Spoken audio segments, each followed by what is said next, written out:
Ah, good, good, good, good. I'm making a second quiz here for this one would be for non-Western literature. Week 5 it'll be up, and I'll keep it up until Tuesday. My voice gave away, and I can't load the films from here at home where I came, so I'll get them up early tomorrow morning, and the quiz will be made open till Tuesday. And I apologize for the delay, having to make new videos because um, reading a different book for the class, and so I have to change everything.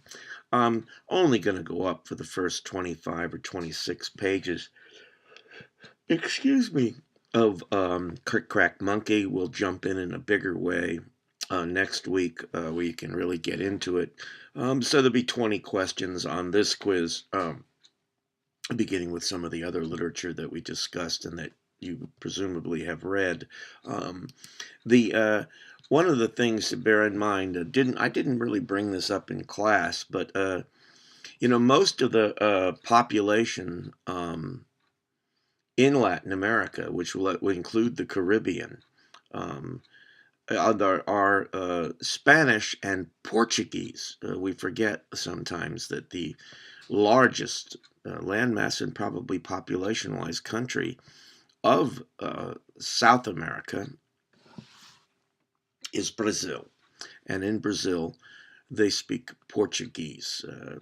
It goes to show you that everybody was in the Caribbean and up for the land grab. Oh yeah, and I mentioned Jose Marti, who is sort of like the great hero of Cuba. His statue is in front of all important buildings. And I mentioned Simon Bolivar, and the other of the famous Caribbean, not Caribbean, Central American, Latin American countries that led them to independence is Bolivar. He's probably the most well known. The other one is Jose de San Martin, and they were two very famous leaders in the independence movement, breaking away from predominantly Spain in Colombia, Venezuela, Peru,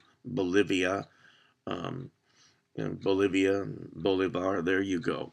And in the story, I'm your horse in the night. I was talking about it. It mixes a little bit of the magic realism with the very very very sexy story of the I'm Your Horse in the Night, which is it gives the story, its dreamscape. Um, Beto, or Beto, is the name, what the narrator calls her lover, but it's not his actual name, and this is to so if she has to go to prison, is captured and whatnot, she doesn't know his name. And so that protects him and in a way protects her too.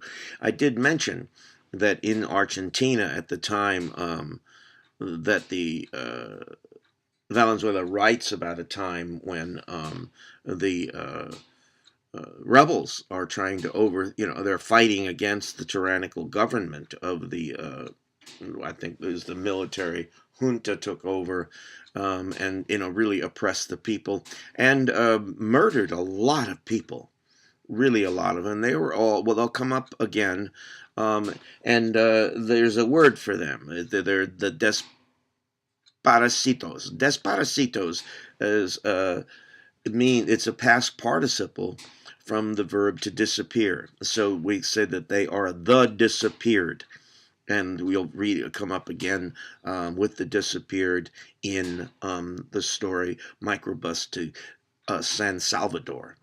And basically the people in charge, the dictators, if you will, didn't like you, you would you'd disappear. You'd be coming home from school one day and bam, you're gone. Um, it was a very trying period, and there were long trials as well after the fall of the military junta. And those trials, by the way, still go on in many ways. In the story, um, I'm Your Horse in the Night. There's this mention of a when the lovers are together. Excuse me. They put on an album by a woman named Gal Costa.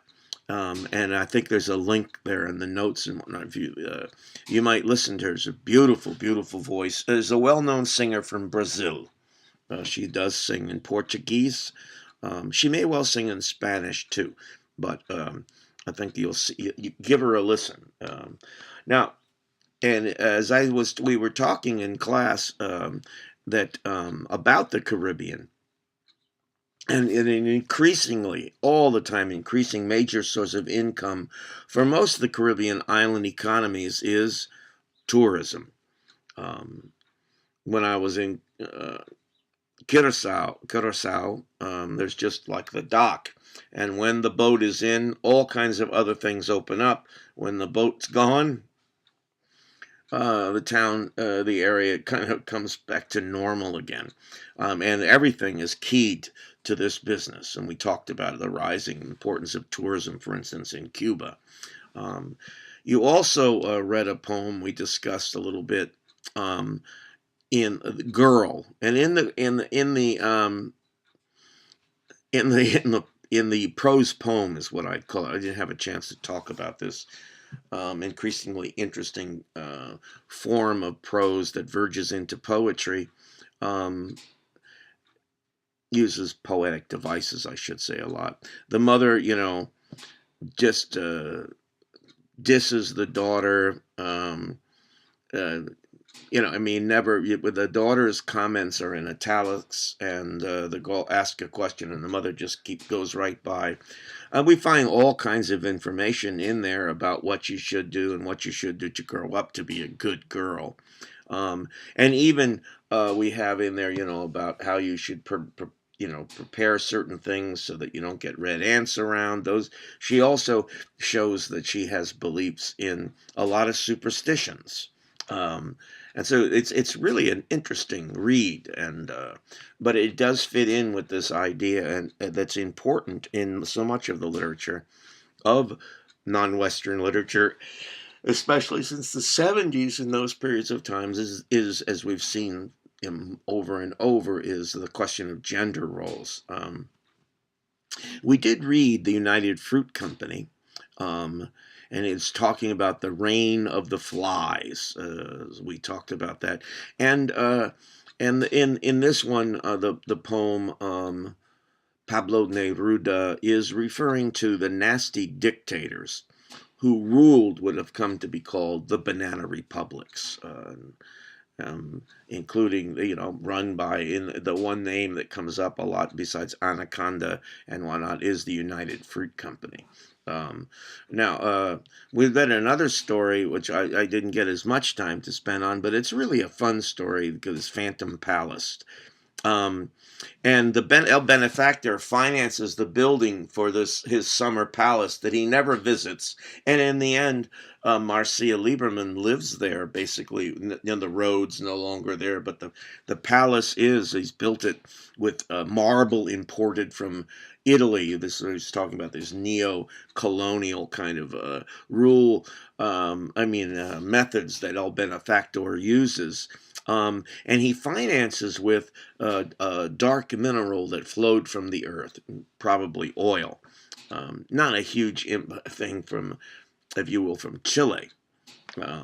It is from other countries in South America, particularly Venezuela. But the idea is the selling of natural resources, and he brings it to buy this huge summer palace instead of, let's say, making life better for the Indians. Now, he will take up with Marcia Lieberman, as I told you, is a real person.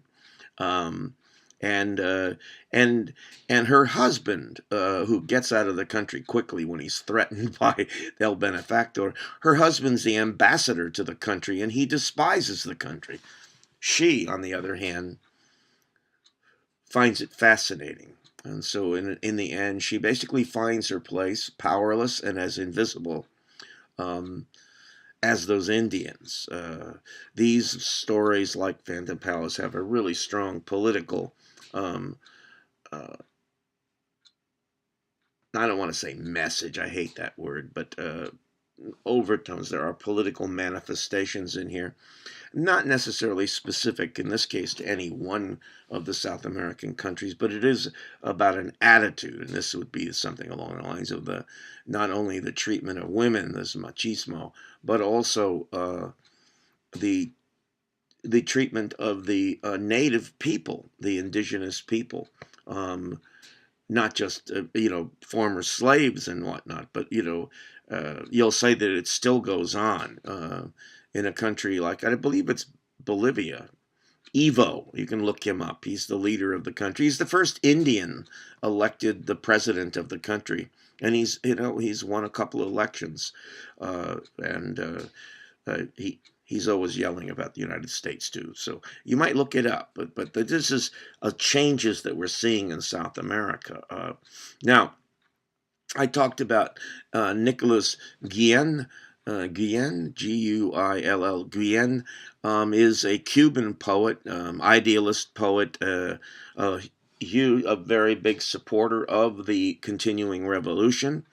And in this particular poem about his grandfathers, he says that his two grandfathers, one white, one slave master, if you will, conquistador, and says that they both watch over him. This is a sense of a reconciliation of all these conflicts that the revolution promises. Now, bring it up because next week you'll read a poem by a Caribbean author who's won the Nobel Prize, and he talks in a different way about his ancestors that you'll find it interesting in contrast with Nicholas's very, very, very optimistic perspective in support of the Cuban Revolution, which had gone on for a long time, and more than the 50 years, if you will, since Castro's and Che and the other leaders' forces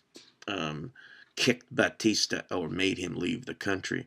Now, I told you we're not going to have a lot of questions about Crick Crack Monkey, but Crick Crack Monkey takes place in Trinidad. And Trinidad, by the way, is the home to Carnival. We often think of it as in Jamaica, it's in the other islands and whatnot. But Trinidad and Tobago are two separate islands. Tobago, the smaller one, is where the Carnival takes place. Now, I mention it because it does talk about Mickey and the steel band that I'll talk about in a minute, and saying sometimes down in Carnival he actually played. And the Carnival is a huge celebration where we have calypso singers and all kinds of wonderful things going on. And Trinidad is the place to go to see it. I have not, and I would like to someday. Now, Mickey is the kids love him even when he's mean to them. He makes swings and other things. It seemed to keep falling apart on him, but he's not Tante's child. Tante's taking care of him, and Mickey's trying to find a job and whatnot, and so that's where this comes in. Tante's, we don't know if she ever married. We just don't know, but there aren't men around as far as parents, but there are a lot of so-called uncles around. Tante obviously likes to have a drink, and she likes men. And lots of people come to the house. It is a noisy and in many ways wonderful place, unless you irritate Tante, because she can unload where people from many blocks around will know that she's not happy. But she's very consistent, to keep that in mind when we're looking, especially later with the contrast with Beatrice. So Mickey, like Totem and T, are not Tante's children. Selwyn is the brother of Tante and Beatrice, who has married this woman who dies. We never meet her. She dies in childbirth, and the child dies. And Selwyn has gone off to hope and glory. poor T gets all mixed up, and we'll look at that starting next week. Now, from time to time, Mickey takes the children with him to the steel band shed, where Mickey sometimes beats a second pan. And the name of that band, I always like it, is the Santa Clara Cinco's. Steel bands are very important in Caribbean culture, and one of the things invented by the Caribbeans that made use of the 50-gallon drums, fuel drums from the American bases, and fashioned these drums. Now the music is famous worldwide, and Mickey, sometimes plays with the group. Otherwise, he takes the children with him. I don't know that Tanti is thrilled with that, but she really hates that. Takes them to the bridge where all these friends of Mickey's meet, and you have names like they love American westerns, and that is true. Of the Caribbean, Trinidad and other places. They're watching American movies at this time, and the heroes are Gary Cooper, Rock Hudson, and Audie Murphy. They adopt the names of these players, okay, like Manhattan does, who always talks about he's been to America, until they make fun of him. And we get the fight that we talked about in class. There is right away set up in the very beginnings. We shall take the children, as Aunt Beatrice speaks the King's English, whereas Tante speaks Creole, which is the language of the people. But Aunt Beatrice, they have a beautiful car. Norman, we never hear him talk. If you want a dysfunctional family, contrast Aunt Beatrice's children with raising the family and the kinds of thing they learn what happens at Tanti's. And Aunt Beatrice calls T's friend Dolari a coolie.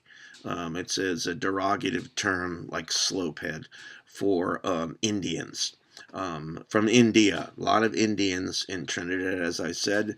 Trinidadian food is very good, and they eat that. They love the Indian food and whatnot, and you're going to find that this is completely opposite from what happens at Aunt Beatrice's house.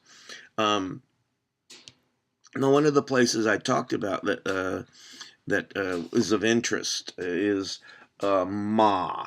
And Beatrice wants to bring the kids to her place for a vacation, which will happen eventually, but not yet.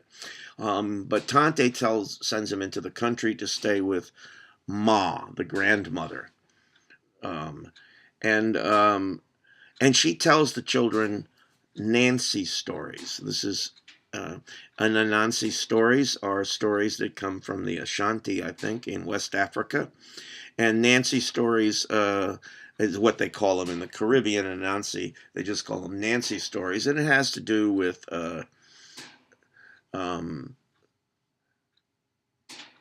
animals and whatnot. There are all these stories connected with the spider, who's a figure of wisdom, and the turtle, and all these other stories that have to do that are imported with the people in the oral tradition that comes over from Africa, and Ma tells them. Now, among other things that I didn't talk about in class, but is important, Ma tells T that she was Ma's grandmother come back again. And she tells the story that someday she's going to remember grandmother's true name. So now what her grandmother is, she's talking about her grandmother who's come over as a slave. And what the white owners did was they didn't like the African name, so they like to name people what they do, and they called her Euphema something or other, and this is the euphemism. But that woman was strong and refused and shook her hair like a colt and wouldn't oblige, so they called the white slavers, called the grandmother by her true name, which grandmother can't remember, and wants to give that name to T. And this is about now this control, this pull, the pull towards the African the black heritage that's remembered and is part of the life of the people on the island. It's the opposite of what Beatrice, okay, believes, and the opposite of what you learn in school. On the wall in the room in which Mr. Hind teaches hangs a portrait of not Mahatma Gandhi or any of these other people, but Winston Churchill. And all the songs, the songs and whatnot the children learn all have to do to point to England, land of hope and glory. And poor T gets this all mixed up in her head.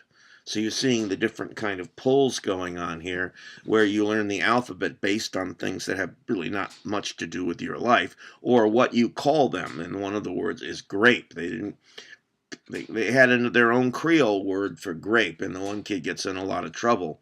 Shanine, this for using the Creole word of Creole being the mixture of the English language that reflects uh, other languages.